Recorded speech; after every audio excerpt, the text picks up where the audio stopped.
ನಮಸ್ಕಾರ ಸ್ನೇಹಿತರೆ. ಇವತ್ತಿನ ಕತೆ ಚಿನ್ನದ ಸ್ಪರ್ಶ. ಪ್ರಾಚೀನ ಗ್ರೀಸ್ನಲ್ಲಿ ಮಿಡಾಸ್ ಎಂಬ ರಾಜನು ಬಹಳ ಹಿಂದೆ ವಾಸಿಸುತ್ತಿದ್ದನು. ಅವನು ತನ್ನ ರಾಜ್ಯದಲ್ಲಿ ಬಹಳಷ್ಟು ಸಂಪತ್ತನ್ನು ಹೊಂದಿದನೆಂದು ತಿಳಿದಿದ್ದನು. ಆದರೆ ಇಷ್ಟೊಂದು ನಿಧಿಯನ್ನು ಹೊಂದಿದ್ದರೂ ರಾಜನು ಎಂದಿಗೂ ತೃಪ್ತನಾಗಲಿಲ್ಲ ಮತ್ತು ಸಂತೋಷವೂ ಆಗಿರಲಿಲ್ಲ. ಅವನು ಯಾವಾಗಲೂ ದುರಾಸೆಯವನಾಗಿದ್ದನು. ಇನ್ನೂ ಹೆಚ್ಚಿನ ಸಂಪತ್ತು ಮತ್ತು ನಿಧಿಯನ್ನು ಬಯಸುತ್ತಿದ್ದನು. ಹೀಗೆ ಒಂದು ದಿನ ರಾಜನು ತನ್ನ ನಿಧಿ ಕೋಣೆಯಲ್ಲಿದ್ದು ಎಲ್ಲ ಚಿನ್ನದ ನಾಣ್ಯಗಳನ್ನು ಎಣಿಸುತ್ತಿದ್ದಾಗ ಡಯೋನಸಸ್ ಎಂಬ ಗ್ರೀಕ್ ದೇವರು ಅವನನ್ನು ಭೇಟಿ ಮಾಡಿದರು. ಅವರು ರಾಜ ಮಿಡಾಸ್ಗೆ ಅವನ ಕೆಲವು ಒಳ್ಳೆಯ ಕಾರ್ಯಗಳಿಗಾಗಿ ಒಂದು ವರವನ್ನು ನೀಡಿದ್ದರು. ರಾಜನು ಚಿನ್ನದ ಮೇಲೆ ಎಷ್ಟು ದುರಾಸೆ ಹೊಂದಿದ್ದನೆಂದರೆ ಸಮಯವನ್ನು ವ್ಯರ್ಥ ಮಾಡದೆ ತಕ್ಷಣ ತಾನು ಮುಟ್ಟುವ ಎಲ್ಲವನ್ನೂ ಚಿನ್ನವಾಗಿ ಪರಿವರ್ತಿಸುವ ವರವನ್ನು ಕೇಳಿದನು. ಅವನ ಆಸೆಯನ್ನು ಗ್ರೀಕ್ ದೇವರು ಪೂರೈಸಿದರು. ನಂತರ ರಾಜನಿಗೆ ಅದು ಅತ್ಯಂತ ಸಂಭ್ರಮ ಮತ್ತು ಸಂತೋಷವನ್ನುಂಟು ಮಾಡಿತು.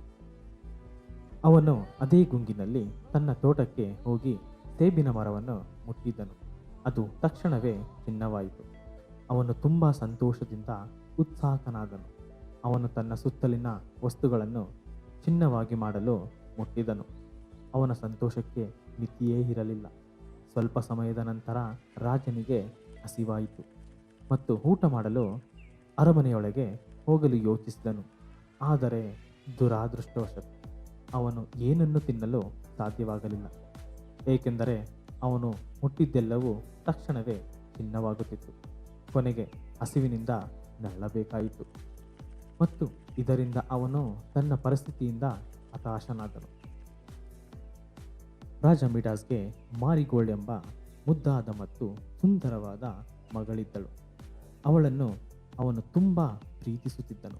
ತನ್ನ ತಂದೆ ಕಷ್ಟದಲ್ಲಿರುವುದನ್ನು ನೋಡಿ ಮಗಳು ತನ್ನ ತಂದೆಯನ್ನು ಸಾಂತ್ವನ ಮಾಡಲು ಅವನ ಬಳಿಗೆ ಓಡಿದಳು. ಆದರೆ ಅಪ್ಪನನ್ನು ಅಪ್ಪಿದ ಕೂಡಲೇ ಮಗಳು ಚಿನ್ನವಾಗಿ ಬದಲಾದಳು. ರಾಜ ಮಿಡಾಸ್ ನೋವು ಮತ್ತು ಅಸಹನೀಯ ದುಃಖದಲ್ಲಿ ಆಘಾತಕ್ಕೊಳಗಾದನು. ಮಗಳು ಚಿನ್ನವಾಗುತ್ತಿರುವುದನ್ನು ಕಂಡು ವಿಷಾದದಿಂದ ಅಳುತ್ತಾ ಕುಳಿತನು. ತನ್ನ ದುರಾಸೆಯೇ ದೊಡ್ಡ ತಪ್ಪು ಎಂದು ಅವನು ಅರಿತುಕೊಂಡನು ಮತ್ತು ಇದಕ್ಕೆಲ್ಲ ಅವರೇ ಕಾರಣ ಎಂದು ರಾಜ ಮಿಡಾಸ್ ಅಳುತ್ತಾ ಗ್ರೀಕ್ ದೇವರನ್ನು ಬೇಡಿಕೊಂಡನು. ಅವನ ಆಸೆಯನ್ನು ಹಿಂತಿರುಗಿ ತನ್ನ ಮಗಳನ್ನು ಮರಳಿ ಕರೆತರಲು ಬೇಡಿಕೊಂಡನು. ಸ್ವಲ್ಪ ಸಮಯದ ನಂತರ ಗ್ರೀಕ್ ದೇವರು ಅವನ ಮುಂದೆ ಕಾಣಿಸಿಕೊಂಡರು. ರಾಜ ಮಿಡಾಸ್ ಅವನ ಪರಿಸ್ಥಿತಿಯ ಬಗ್ಗೆ ವಿಷಾದ ವ್ಯಕ್ತಪಡಿಸಿಕೊಂಡರು. ಅದಕ್ಕೆ ಅವರು ತಮ್ಮ ಚಿನ್ನದ ಸ್ಪರ್ಶದ ವರವನ್ನು ಮರಳಿ ಪಡೆದರು. ಗ್ರೀಕ್ ದೇವರು ಅರಮನೆಯ ಕೊಳದಲ್ಲಿ ಸ್ನಾನ ಮಾಡಲು ಮತ್ತು ಹಿಂದಿನ ಪರಿಸ್ಥಿತಿಯನ್ನು ಪುನರಾವರ್ತಿಸಲು ಬಯಸಿದ ಎಲ್ಲ ವಸ್ತುಗಳ ಮೇಲೆ ಆ ನೀರನ್ನು ಸುರಿಯುವಂತೆ ಸೂಚಿಸಿದರು. ಅವನು ಗ್ರೀಕ್ ದೇವರಿಂದ ಸೂಚಿಸಲ್ಪಟ್ಟ ಎಲ್ಲವನ್ನು ಪಾಲಿಸಿದನು ಮತ್ತು ಅದನ್ನು ಮಾಡಿದನು. ತಕ್ಷಣ ಅವನು ಕೊಳದ ನೀರನ್ನು ಮಾರಿಗೋಲ್ಡ್ ಮೇಲೆ ಚಿಮುಕಿಸಿದನು ಮತ್ತು ಅವಳು ಬೇಗನೆ ತನ್ನ ಸಾಮಾನ್ಯ ಸ್ಥಿತಿಗೆ ಮರಳಿದಳು.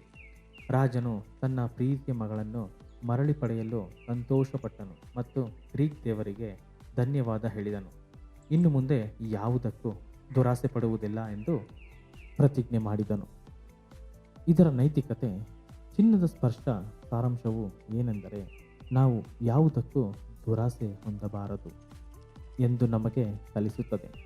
ಅತಿಯಾದ ದುರಾಸೆಯು ನಮ್ಮನ್ನು ಯಾವಾಗಲೂ ತೊಂದರೆಗೆ ಸಿಲುಕಿಸುತ್ತದೆ ಮತ್ತು ನಮಗೆ ಯಾವುದೇ ಫಲಪ್ರದ ಫಲಿತಾಂಶಗಳನ್ನು ನೀಡುವುದಿಲ್ಲ. ಬದಲಾಗಿ ನಮ್ಮಲ್ಲಿರುವುದಕ್ಕೆ ನಾವು ಯಾವಾಗಲೂ ಕೃತಜ್ಞರಾಗಿರಬೇಕು. ಇದು ಆಸಕ್ತಿದಾಯಕ ಕತೆ ಮತ್ತು ನೀವು ಇದನ್ನು ನೋಡಿ ಆನಂದಿಸಿದ್ದೀರಿ ಎಂದು ಭಾವಿಸುತ್ತೇನೆ. ಇದರೊಂದಿಗೆ ಪೋಷಕರಿಗೊಂದು ಸಲಹೆ. ಎಲ್ಲ ಪೋಷಕರು ತಮ್ಮ ಮಕ್ಕಳಲ್ಲಿ ಮಲಗುವ ಸಮಯದ ಕಥೆಗಳನ್ನು ಓದುವ ಅಭ್ಯಾಸವನ್ನು ಬೆಳೆಸಿಕೊಳ್ಳಬೇಕೆಂದು ನಾನು ಎಲ್ಲ ಪೋಷಕರಲ್ಲಿ ವಿನಂತಿಸುತ್ತೇನೆ. ಈ ಅಭ್ಯಾಸವು ವಿಭಿನ್ನ ಕಥೆಗಳು ಅನ್ವೇಷಿಸಲು ಮಾತ್ರವಲ್ಲದೆ ಅವರ ಏಕಾಗ್ರತೆಯ ಮಟ್ಟವನ್ನು ಸುಧಾರಿಸಲು ಸಹಾಯ ಮಾಡುತ್ತದೆ. ನೀವು ಮಗುವಿಗೆ ಉತ್ತಮ ಬೆಡ್ ಟೈಮ್ ಕಥೆಗಳನ್ನು ಓದುವ ಪ್ರಕ್ರಿಯೆಯ ಮೂಲಕ ನೀವು ಅವರೊಂದಿಗೆ ಸುಂದರವಾದ ನೆನಪುಗಳನ್ನು ಸಹ ಪಡೆಯಬಹುದು. ಸ್ನೇಹಿತರೆ, ಈ ಕಥೆ ಇಲ್ಲಿಗೆ ಮುಗಿಯುತ್ತದೆ. ಈ ಕಥೆ ಹೇಗನ್ನಿಸ್ತು ಅಂತ ದಯವಿಟ್ಟು ಕಾಮೆಂಟ್ ಮಾಡಿ ತಿಳಿಸಿ. ಹಾಗೆ ಈ ಚಾನಲನ್ನು ಸಬ್ಸ್ಕ್ರೈಬ್ ಮಾಡಿ ಹಾಗೂ ಮುಂದಿನ ವಿಡಿಯೋದೊಂದಿಗೆ ನಿಮ್ಮನ್ನು ಮತ್ತೆ ಭೇಟಿಯಾಗುತ್ತೇನೆ. ನಮಸ್ಕಾರ.